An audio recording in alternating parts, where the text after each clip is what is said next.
with runaway inflation. It's not hyperinflation, but it's very high inflation. And it's inflation across broad basket of goods and products. So let's talk about inflation for one quick second. What actually causes inflation? So many of you who are homeowners always hope that your home value inflates, right? So the conventional wisdom is you borrow money and you get a mortgage and you buy a house for, I don't know, $200,000 in a particular year. And you hope that someday when you retire, right, the house will be worth more than you paid for it. So you borrow the 200,000 and pay it in payments, but you don't expect that if you live in the house for 30 years that you'll sell it for $200,000. The expectation is you'll make some money on the investment. The only way you make money on real estate is if the value of real estate goes up. The value of real estate goes up as the real estate becomes more desirable, right? But if some real estate goes up, then people have to purchase the cheaper real estate if that's all they can afford.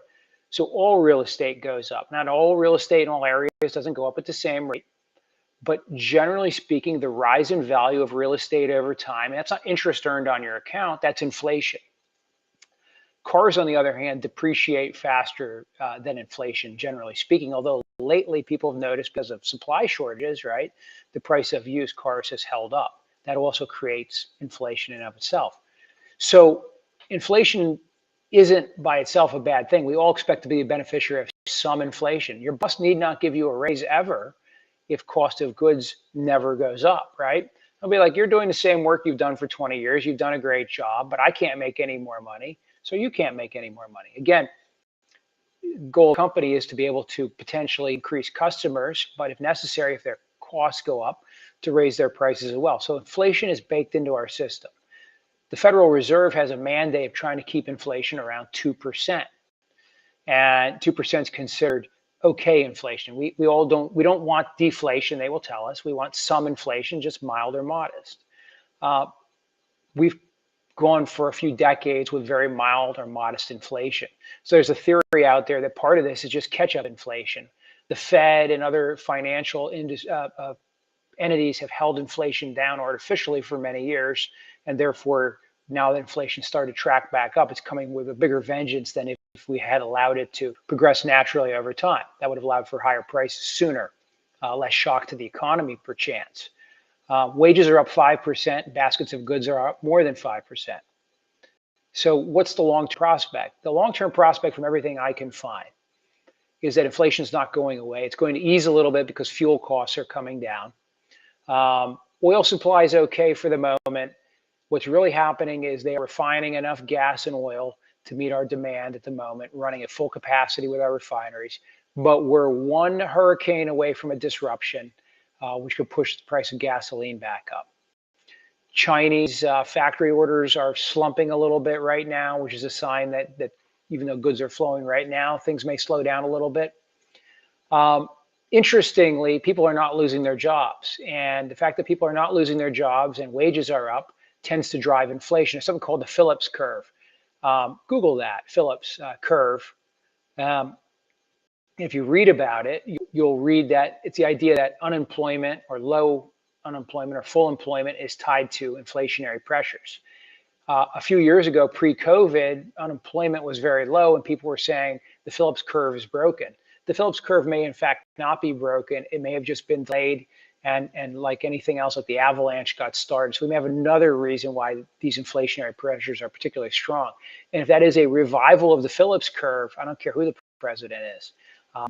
That's why Larry Summers, who Fox News has been quoting lately, has said we need some increased unemployment for a number of years to push inflation down. That said, we're also headed into a recession, which theoretically can help deflate some of the inflationary pressures.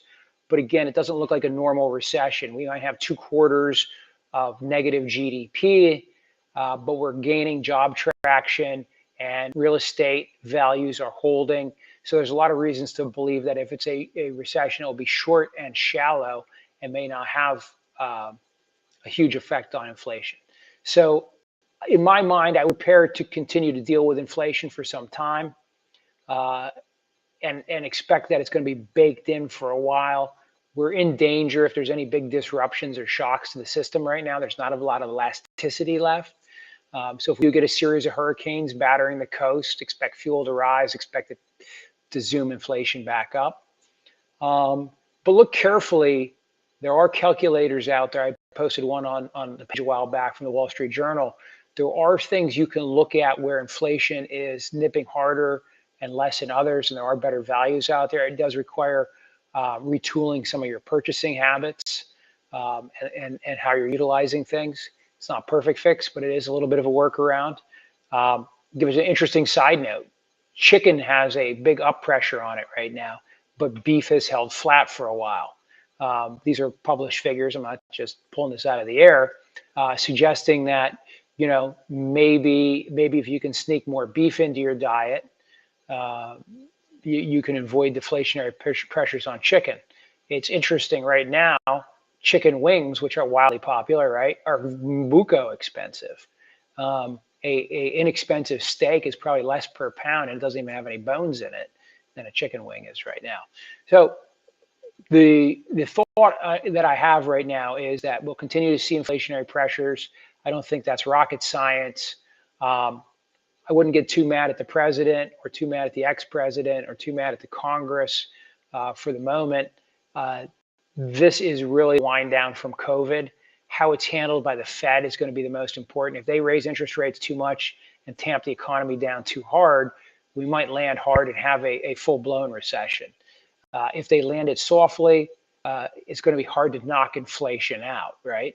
So they may be able to raise the rates and knock inflation back down, but it's not looking like that's going to work right now with all the jobs being added. So let's watch the jobs reports for August and September, and we'll revisit the issue. Good news is I bought gas in a couple different places between Buffalo and here. It's down everywhere. It's still higher in Western New York than it is in Central Pennsylvania by about 40 cents. So we don't have the most expensive gas prices that I saw. It was clearly 40 to 50 cents more expensive everywhere in Western New York than it is here in Central Pennsylvania. So they're not even close to getting below 4. We're getting closer to 4 here. Some people have been posting prices around the area just below $4 on gas. I expect we'll fall below 4. It'll feel good, but it's still not going to be cheap. All right, guys, thanks.